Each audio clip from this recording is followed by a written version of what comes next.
जय हिंद। कैसे हैं आप सभी? आशा करता हूँ बहुत ही अच्छे होंगे। इस वीडियो में हम आपके लिए लेकर आए टॉप साइंस क्वेश्चन। ऐसे क्वेश्चन है सो बार बार एग्जाम में पूछते हैं, तो किसी भी एग्जाम की तैयारी कर रहे हैं जहां पर साइंस पूछा जाता है, आप प्रैक्टिस के तौर पे भी इस वीडियो को देख सकते हैं। ये PYQ है जो रेलवे एनटीपीसी में पूछे गए प्रश्नों के सेट हैं। चलिए देखते हैं पहला क्वेश्चन क्या पूछा है आपसे। पहला क्वेश्चन पूछा, निम्नलिखित में से कौन सी भौतिक राशि वेग परिवर्तन की दर को दर्शाती है? आपसे पूछा है कि निम्नलिखित में से कौन सी भौतिक राशि वेग परिवर्तन की दर को दर्शाती है। चलिए बताइए राइट आंसर क्या हो जाएगा। तो वेग के परिवर्तन की दर को त्वरण कहते हैं। तो राइट आंसर हो जाएगा ऑप्शन सी, त्वरण इस प्रश्न का राइट आंसर हो जाएगा। इसका जो एसआई मात्रक होता है वो होता है मीटर प्रति सेकंड स्क्वायर। मीटर प्रति सेकंड स्क्वायर जो है इसका मात्रक होता है, एसआई मात्रक होता है। इसका प्रतीक जो होता है ए होता है, ए से ये इसका प्रतीक है। और यह सदिश राशि, क्योंकि इसमें परिणाम और दिशा दोनों होते हैं। धनात्मक त्वरण जब होता है तो वेग बढ़ता है, और जब ऋणात्मक त्वरण होगा तो यानी कि जब तब वेग घटता है। ये भी चीज ध्यान रखिएगा। अब चलते हैं अगले प्रश्न की ओर, देखते हैं अगला प्रश्न क्या पूछा है आपसे। अगला प्रश्न पूछा, निम्नलिखित में से कौन सी अधातु द्रव्य है? आपसे पूछा कि निम्नलिखित में से कौन सी अधातु द्रव्य है। चलिए बताइए राइट आंसर क्या हो जाएगा। तो राइट आंसर जो हो जाएगा वो हो जाएगा ऑप्शन बी, ब्रोमीन जो है वह अधातु द्रव्य है। समान तापमान और दाब पर अधिकांश अधातुएं गैस या ठोस अवस्था में पाई जाती हैं। केवल ब्रोमीन ही एकमात्र अधातु है जो द्रव अवस्था में पाई जाती है। बाकी बात यहाँ हो रही ब्रोमीन की, तो इसका जो प्रतीक होता है वह Br होता है। इसका जो परमाणु क्रमांक होता है वह परमाणु संख्या जो होता है इसका वह 35 होता है। रासायनिक चिन्ह Br हो जाता है। आवर सारणी में जो इसका स्थान है वो समूह 17 में है। समूह 17 में जो कि हैलोजन समूह है, और आवर्त जो इसका है वह 4 हो जाता है।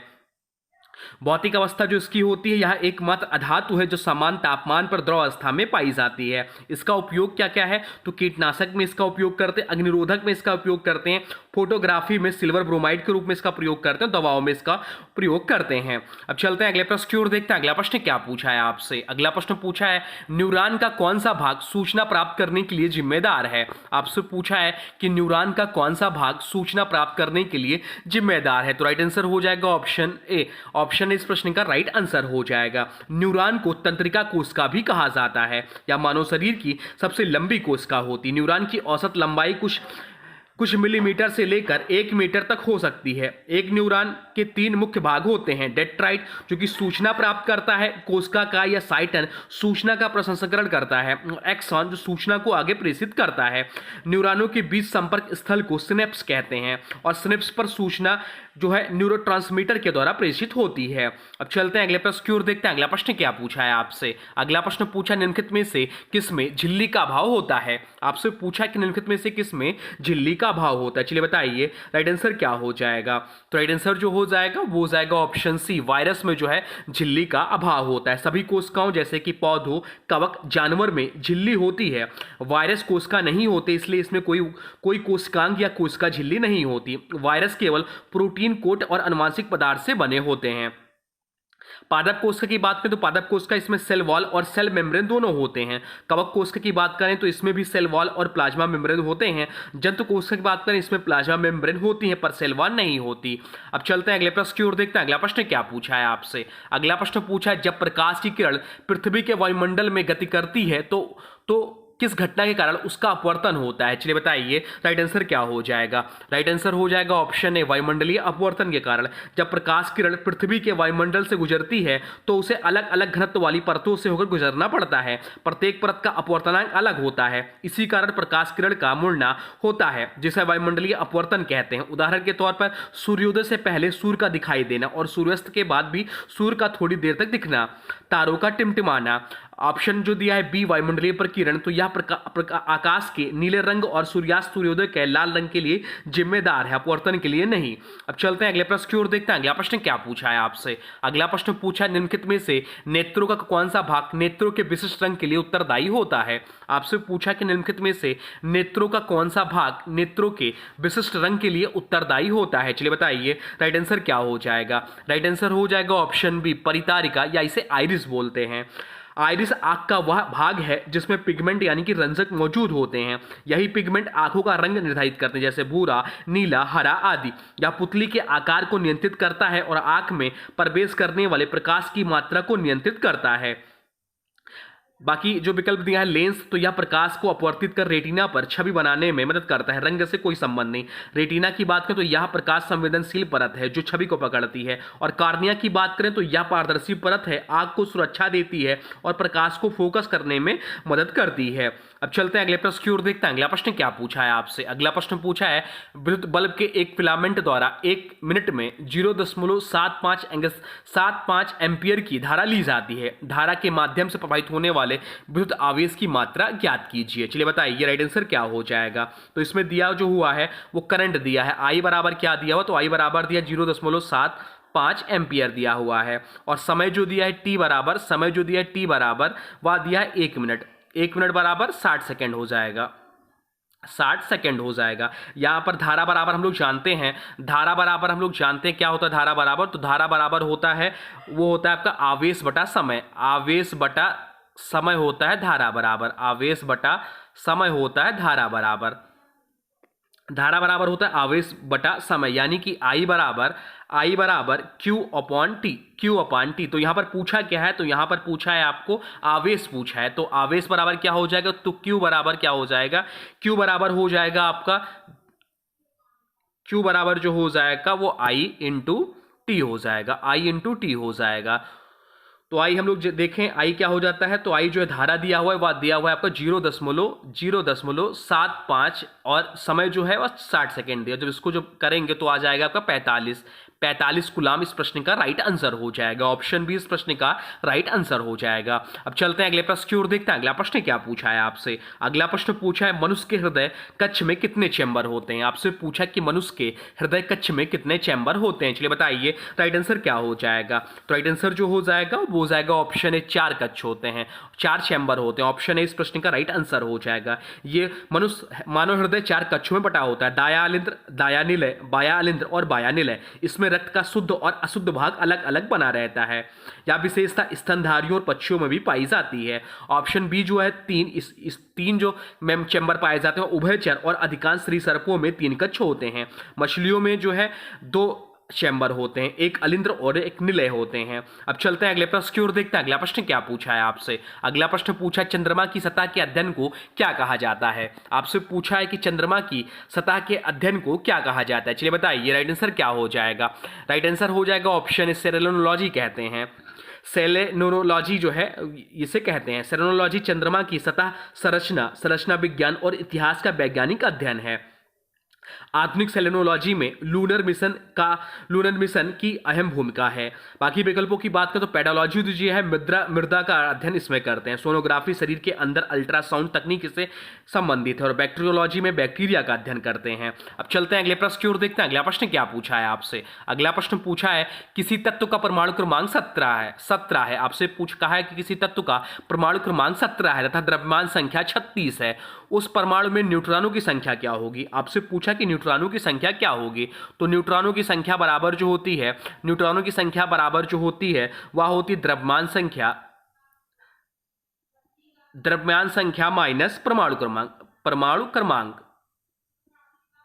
तो क्या हो जाएगा आपको, तो न्यूट्रॉन की संख्या निकाली। न्यूट्रॉन की संख्या बराबर 36, द्रव्यमान संख्या जो दिया हुआ 36 और परमाणु संख्या जो दिया है वह दिया है आपका 17। तो इसको जब निकालेंगे 36 माइनस 17 तो आ जाएगा 19 इस प्रश्न का राइट आंसर हो जाएगा। तो न्यूट्रॉन की संख्या बराबर है द्रव्यमान संख्या माइनस परमाणु क्रमांक। द्रव्यमान संख्या जो आपका दिया हुआ है द्रव्यमान संख्या जो दिया हुआ है आपका 36 दिया, परमाणु क्रमांक 17 दिया। जब इनको सॉल्व करेंगे तो न्यूट्रॉन की संख्या निकल आएगी, वह 19 है। अब चलते हैं अगले प्रश्न की ओर, देखते हैं अगला प्रश्न क्या पूछा है आपसे। अगला प्रश्न पूछा अल्टीमीटर का उपयोग किस लिए किया जाता है। आपसे पूछा है कि अल्टीमीटर का उपयोग किस लिए किया जाता है। चलिए बताइए राइट आंसर क्या हो जाएगा।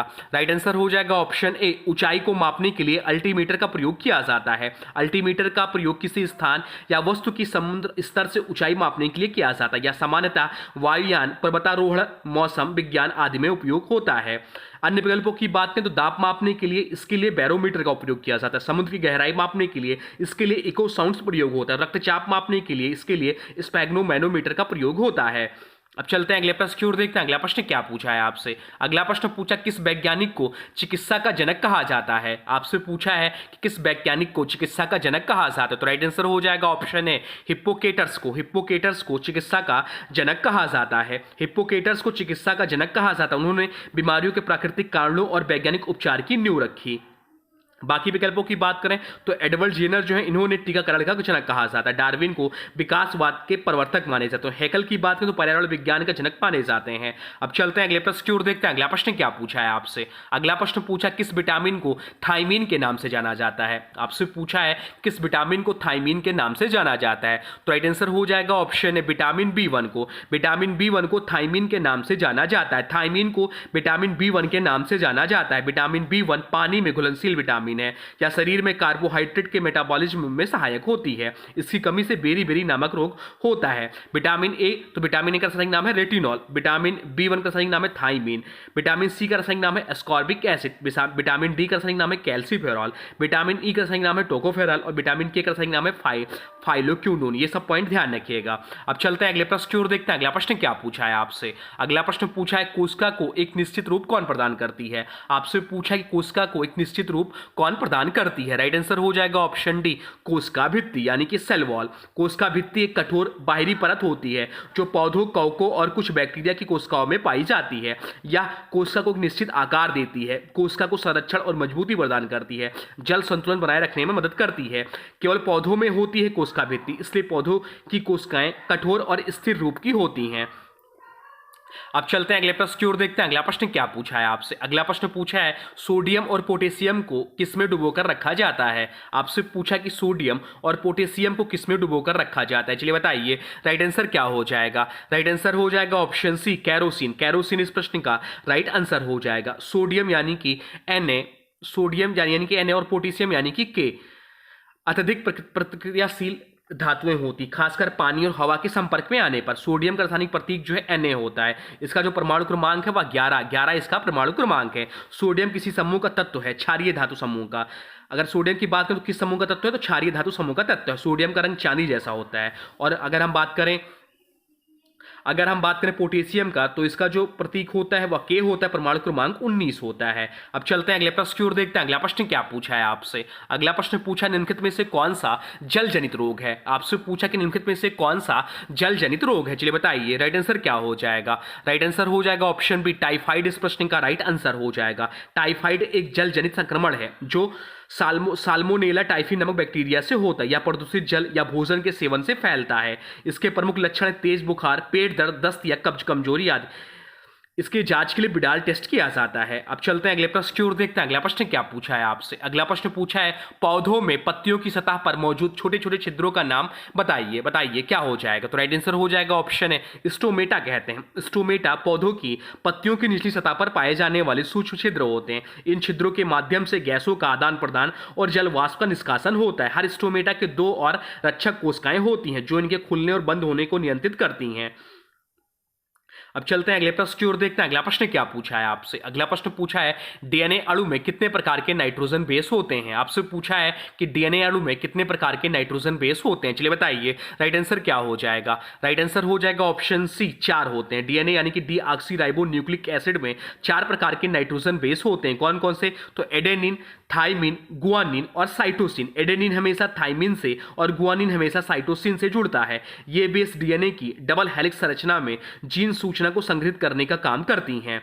अब चलते हैं अगले प्रश्न की ओर, देखते हैं अगला प्रश्न क्या पूछा है आपसे। अगला प्रश्न पूछा निम्नलिखित ग्रंथियों में से कौन सी ग्रंथि शरीर के तापमान को संतुलित व नियमित करती है। आपसे पूछा कि निम्नलिखित ग्रंथियों में से कौन सी ग्रंथि शरीर के तापमान को संतुलित व नियमित करती है। बताइए राइट आंसर क्या हो जाएगा। राइट आंसर हो जाएगा ऑप्शन डी हाइपोथैलेमस इस प्रश्न का राइट आंसर हो जाएगा। हाइपोथैलेमस मस्तिष्क का एक प्रमुख हिस्सा है जो शरीर के तापमान को नियंत्रित करने के साथ साथ भूख, प्यास, नींद नींद और हार्मोन स्राव जैसे कार्यों को भी नियंत्रित करती है। अब चलते हैं अगले प्रश्न की ओर, देखते हैं अगला प्रश्न क्या पूछा है आपसे। अगला प्रश्न पूछा है एड्स किसके कारण होता है। आपसे पूछा है कि एड्स किसके कारण होता है। चलिए बताइए राइट आंसर क्या हो जाएगा। राइट आंसर हो जाएगा ऑप्शन सी, विषाणु कारण एड्स फैलता है। एड्स जिसका फुल फॉर्म होता है एक्वायर्ड इम्यूनो डिफिशियंसी सिंड्रोम, या एक सिंड्रोम यानी कि लक्षणों का समूह है जो एक विशेष विषाणु के कारण होता है जिसका नाम है HIV, जिसका फुल फॉर्म होता है human immuno deficiency virus. HIV क्या करता है तो यह मानव शरीर की प्रतिरक्षा प्रणाली को कमजोर कर देता है। इसके कारण शरीर